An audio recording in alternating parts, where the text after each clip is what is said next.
Kas. Wede, Mas Praja. Sehat? Sehat, apa kabar? Kita udah lama nggak ketemu ya. Iya sih. Lumayan. Udah Gas, lama gak main-main nih. lo sekarang lagi sibuk apa sih? Ya salah, mandiin, kerjaan gitu-gitu. Ya datang-datang lah ke rumah saudara nih kita. Iya. Lama banget Bakal lah gue lo. sering-seringin deh, bakal gue agendain deh. Nah iya Ke seminggu depannya. sekali kayak. Boleh tuh emang seminggu sekali. Jangan sih ya, sorry ya. Gue juga punya kehidupan juga sih Nah ya. itu dia Iya. makanya. Ngomong-ngomong, gue kemarin gue nggak tahu sih lo tahu isu ini apa enggak. Hmm, Tapi gue rasa ini orang yang tepat ya untuk kita ngobrol. hmm, Gue ngeliat tuh kemarin lagi ada cancel culture lagi deh kayaknya. Oke. Lo tau nggak siapa yang di cancel?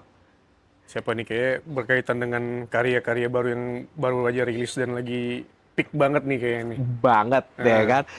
Dia pick kayak mungkin dia pertama kali nggak sih yang di Apple Music Heeh. untuk Indonesia yang memiliki pendengar terbanyak. Oh iya ya, wah gue baru tahu tuh. Wah gila juga tuh dia. Jangan bangga lah, anjir ya kan. Lu terlalu fake it banget deh ya kan. Ya lu ngeliatnya gimana tuh hal ini? Ini kan sebenarnya gue kalau tarik ke belakang ya, Hmm. kita tuh gue nggak mau ngejudge dulu tapi lo ngeliat ini itu kan kayak tweet lama gitu Iya, iya. sama orang di up lagi karena emang kebetulan dia lagi naik. Heeh. Lo ngeliatnya gimana lo itu? Menurut gue sih gini, ketika sebuah karya itu rilis, Nah, dan seperti yang lu bilang tadi nih, nah, dia lumayan ada beberapa rekor yang dipecahin gitu kan misalnya. Itu tuh sama kayak magnet aja sih, ketika magnet tuh kan lu nge-attract orang ya. Nge-attract beberapa orang yang suka dengan karya lo. Oke. Kita analogikan itu sebagai magnet lah. oke. Tapi di saat yang bersamaan juga lu bisa nge-repel orang-orang yang juga nggak suka ketika porosnya berlawanan ya. Iya. Jadi orang yang mungkin nggak bisa menikmati sama karya tersebut. Oke, Akhirnya oke. orang-orang tersebut terfilter gitu loh yang nggak suka akhirnya. Jadi mungkin emang ada pasti tetap akan terdivide gitu antara yang suka sama yang nggak suka. Terus lu bilang tadi nih masalah kayak tweet-tweet lama dibawa lagi ya. Gua pakai case Kevin Hart aja sih dulu sebelum nge-host di Oscar kan gimana. Ya sama, maksudnya perihal-perihal dia di masa lalu itu dibawa lagi gitu sebagai basis untuk bisa nyalah-nyalain dia lah. Nah, Makanya gue bilang kayak magnet jatuhnya. Jadi lu akan nge-attract terus juga di saat yang bersama juga akan nge-repel orang-orang itu gitu loh. Orang-orang yang nggak suka ini tadi gitu sih. Oke, berarti menurut lo nih emang sebenarnya ketika lo lagi naik itu kayak hal yang lumrah ya? Iya. Udah pasti itu tuh menurut gue sebuah keniscayaan sih ketika lu berkarya, Hmm. karya lu tuh nge-peak gitu ya, performance-nya oke banget. Hmm. Itu tuh akan otomatis terjadi sih menurut gue. Nggak. Kayak efek domino lah mungkin ya. Cuman mungkin jadinya snowballing dan akhirnya orang-orang pada yang nggak suka juga banyak gitu. Sebenarnya juga yang suka juga sama banyaknya sih menurut gua. Gitu. Itu fair banget sih sebenarnya. Tapi pada akhirnya nih, ketika kita tarik secara general, cancel culture kayak gini kan, ini kita sebut cancel culture kan, Oke. karena hitungannya dia ngajak orang-orang untuk melakukan pemblokiran lah Iya, ya kan, iya, boykot, iya. boykot akan suatu produk atau individu gitu, Iya. karena tidak sejalan dengan norma-norma yang berlaku Hmm.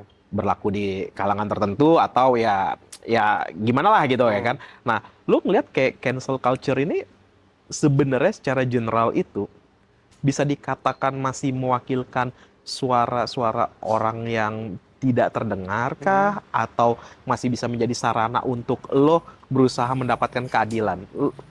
Lo ngeliatnya gimana?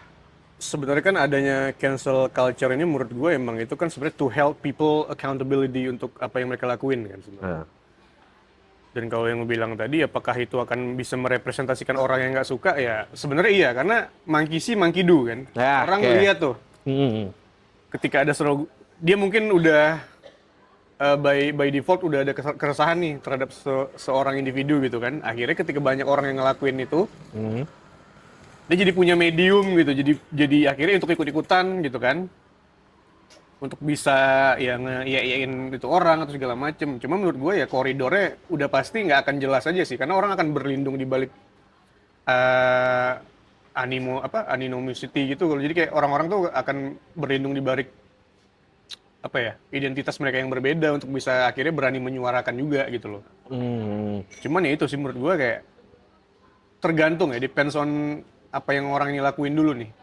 Kalau Oke. emang itu dia emang harus apa ya, harus ada, let's say kayak hmm, bukan hukuman ya, mungkin seperti teguran atau apa gitu yang cocok buat dia, dan emang dia melakukan itu, menurut gue sih pantas-pantas aja sebenarnya. Cuman on the flip side memang kayak kita nggak tahu nih batasannya sampai mana gitu Nah. kan. Karena lu pasti ketika lu kena yang namanya cancel culture, itu tuh kayak bawang, Mas. Iya. Lu ngupas bawang tuh layernya ada terus kan. Lu minta maaf ke poin A Ternyata. sampai all the way to Z misalnya gitu. Karena akan banyak banget pihak-pihak yang harus lu seneng lu buat seneng gitu untuk bisa akhirnya oke gitu loh. Dan itu nggak ada batasannya menurut gua. Galok akan pernah bisa muasin untuk seluruh pihak. Nggak akan ya. bisa bang, nggak akan bisa. Itu tuh jauh banget, nggak akan bisa kalau menurut gua. Iya, Pak. Ya, gue juga ya, melihatnya kayak cancel culture ini akan ada dua sisi koin yang berbeda. Oke, yang pros-nya ada, yang Iya. cons-nya ada. Tapi sebelum kita ngomong kayak pros and cons, yang tadi kan juga kita ngomongin sebenarnya secara general. Tapi cancel culture itu tuh ngebunuh diskusi nggak sih sebenarnya menurut lo? Nah ini menarik nih. Nah, itu pertanyaan gue. Lo ngebunuh diskusi nggak sih Ngebunuh sebenarnya? diskusi menurut gua sangat ya, karena lo lumayan menutup ruang diskusi yang lebar untuk bisa lo paham kesalahan orang itu sejauh apa. Udah diskusinya berhenti di situ tuh. Ini orang salah gitu. Iya. Untuk domino efeknya setelahnya apa? Ya udah gitu aja. Jadi kayak nggak ada apa ya?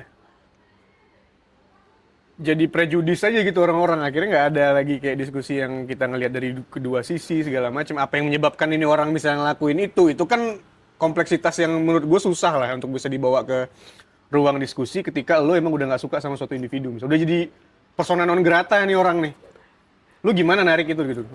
Lo udah objektif udah enggak ya berarti kan? Iya pasti. Iya kan? Udah subjektif Iya, banget udah kayak subjektif gitu kan. banget. Gue nggak peduli bahwa garis besarnya seperti apa atau wall picture-nya seperti apa. Iya. Tapi selama gue nggak suka, ya udah, Iya. gue lakuin hal itu. Itu yang ngebikin dia bener-bener ngebunuh diskusi kan. Iya. Kalau kayak gitu berarti dia juga membatasi free speech nggak? Iya, karena kan orang tuh punya tendensi untuk bisa involve dalam yang namanya mob mentality kan. Iya. Ada juga yang namanya crab mentality gitu-gitu. Iya. Linggo-linggo Gen Z yang sebenarnya gue juga berusaha keep up dengan itu gitu ya. Banyak banget tuh. Maksudnya variabel-variabelnya banyak banget sih sebenarnya. Gitu sih. Hitungannya tuh cancel culture itu akan sangat katakan mempunyai efek ketika mob mentality jadi satu juga ya. Iya. Itu Mungkin- akhirnya mungkin yang gue bisa bilang mungkin menyempurnakan dari cancel culture itu mungkin itu ya. Jadi orang-orang kayak ya udah involve, karena orang-orang juga pasti fear of missing out-nya gede banget tuh. Mereka tuh Nah, cenderung FOMO untuk ya ketika punya opini, gue harus nyalurkan nih opini gue gitu. Pasti Gua- dia nggak bikin bisa nahan gitu kan. Orang berinternet tuh kan tendensinya seperti itu kan kurang lebih. Ya lo ngeran segala macem dikatakan di X Iya, atau nggak iya, di iya. thread kan udah kayak tek lo nggak Iya. peduli nih perasaan orangnya Iya, nih, iya. nggak peduli dari apa yang udah lo lakukan, Iya. yang penting gue bebas beropini Iya. kan. Dan Itu yang bahkan juga ya udah kayak India tuh gak bisa nahan lah yang namanya opini itu. Kadang lu bikin opini ke apa juga orang bisa nariknya, orang cherry pick itu ke untuk bisa mengkaitkan ke suatu topik tertentu juga gede banget kan saya kan. Lalu bahasnya apa nih misalnya gitu kan. Orang jadinya cherry pick, ya udah. Oh ini lagi bahas isu ini, dia udah langsung ditetapkan bahwa lu juga beropini terhadap suatu hal gitu. Makanya internet tuh emang ini banget sih. Seluas itu dan lu susah untuk bisa mengkotakannya itu ya, meskipun ya emang nggak mungkin juga gitu. Iya. Sulit lah. Kalau gitu, gas, itu kan berarti lo ngomong bahwa ketika lo lagi berada di puncak atau ketika lo lagi naik akan selalu ada kejadian seperti ini nih. Yang entah yang berbentuk kayak cancel culture ya kan, ataupun lo tiba-tiba katakan dapat doxing ya kan, Iya, bener kan? Udah pasti tuh. Itu udah pasti kayaknya udah selalu berkorelasi deh dari cancel culture tuh ke doxing, bener kan? Salah satu snowball effect-nya lah. Ya kayak gitu. Nah, apa yang bisa ngebikin katakan orang-orang nih misalnya yang dulu banyak dosa gitu, Iya. karena dia lagi dapat kesempatan untuk naik gitu. Itu orang tuh bisa nggak sih meminimize atau dia hanya tadi kalau lo bilang bahwa minta maaf tuh nggak akan ada habis-habisnya. Iya, dari layernya banyak banget. dari sudut pandang lo gimana tuh? Ketika minta maaf nggak ada habis-habisnya, terus dosa-dosa dia di up, ya kita diem salah, Iya. terus ngomong juga salah. Gue ya gue nggak ngomong bahwa si ada nih kasus misalnya katakan dulu si Gofar lah katakan Iya. ya kan, dia dia belum dia waktu itu kan belum ada secara kita nggak ngomong buktinya gitu, tapi efeknya dia bicara salah, nggak bicara juga salah gitu. Nah itu, maksud gue juga salah satu poinnya, kayak gue bilang kayak bawang tadi analogi ya, lu kupas satu layer, masih ada layer lagi banyak banget di dalam ya kan. Jadi kayak nggak cukup aja gitu apapun yang lo lakuin untuk bisa memitigasi itu tuh nggak akan cukup menurut gue. Gitu. Kalau dulu kan cancel culture ini tuh Nah. mirip sama praktek ostracism kan di dulu salah satu emperor Yunani gitu tuh, tapi dia tuh jelas pembatasnya jelas adalah ketika dia bikin ada satu orang yang mungkin ada kans untuk jadi persona non grata nih, di banish lah dari komunitas gitu kan. Lo akan dikelompokkan dari beberapa orang yang tidak disukain ini, dikelompokkan pakai sistem voting mas dulu. Nah, Jadi siapapun yang paling tinggi votingnya itu adalah sistem voting yang siapapun nggak mau menang menurut gua karena lo akan di-exclude dari komunitas gitu kan. Let's say misalnya 6.000 voting nih setuju kalau lo tuh harus di-exclude dari sebuah komunitas gitu. Dia jelas tuh parameternya 10 tahun. Lo nggak boleh masuk ke daerah Yunani tuh. nah, Dikeluarin 10 tahun. Jelas kan regulasinya. Ketika lo balik, orang sambut kayak nggak ada terjadi apapun gitu loh. Itu kan jelas kan. Pembatasnya jelas gitu loh. Meanwhile kayak sekarang di internet, nggak ada pembatasnya. Kita nggak tahu periode lu akan dibenci, masyarakat tuh akan selama apa lu nggak tahu, dan penerimaan orang terhadap lo tuh seperti apa juga kita nggak tahu gitu kan. Nggak ada pembatasnya nih jadinya. iya, gue ngerti. Hmm. Itu sih yang menurut gue juga kayak nggak fair banget ya. Iya. Itu yang gue mikirnya adalah ketika lo ngomong cancel culture, lo juga seharusnya ngerti juga ya bahwa belum tentu nih orang katakan bersalah ataupun dia mungkin udah melakukan sesuatu untuk redemptionnya gitu, tapi lo masih nge-cancel bukan karena objektivitas tapi subjektivitas Iya, kan. iya. Sempat kan yang kecelakaan pesawat itu juga tuh mas, Ah, yang mostly mayoritasnya pada nggak selamat, ah. tapi ada yang selamat dikit banget ya, sekitar 2 orang kalau gua nggak salah ya.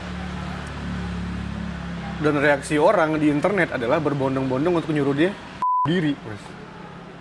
Itu Orang juga gini, maksud gua di kondisi itu orang tentunya orang pasti ekspektasi untuk selamat ya. ya. Tapi gue yakin juga mereka nggak tahu gitu loh. Mereka nggak juga itu gue bisa bilang itu adalah sebuah mukjizat gitu loh. Lu bayangin mayoritas orang meninggal, lu selamat, tapi reaksi orang adalah instead of benar fokus untuk berduka terhadap korban yang lain, malah nyuruh lu untuk itu kan menurut gue salah satu apa ya, bentuk keliaran berinternet sekarang lah gitu loh. Udah nggak ada lagi kata-kata manusia memanusiakan ya. Udah nggak ada, udah homo homini lupus, udah manusia adalah serigala untuk manusia lainnya, jadi ya udah. Yang penting selama gue bisa ngeluarin pendapat gue, selama gue puas, Iya. ya udah gue nggak peduli kan kayak gitu. Lah, kita dari tadi nih kita Iya. ngomongin hal-hal yang cancel culture dari pro and cons dari awal dengan berbagai macam kasus. Nih gue punya penasaran aja nih dengan POV lo. Masih relevan gak sih cancel culture untuk saat ini? Kalau gue personally menurut gue udah nggak relevan, karena gue punya sedikit keprihatinan aja sih, perihal yang gue bilang tadi lah. Nah, Pun memang itu bukan sebuah hal yang bisa mudah lo bendung juga. Lo nggak punya kuasa, lo nggak punya domain untuk bisa merubah culture berinternet tersebut gitu loh. Sulit banget.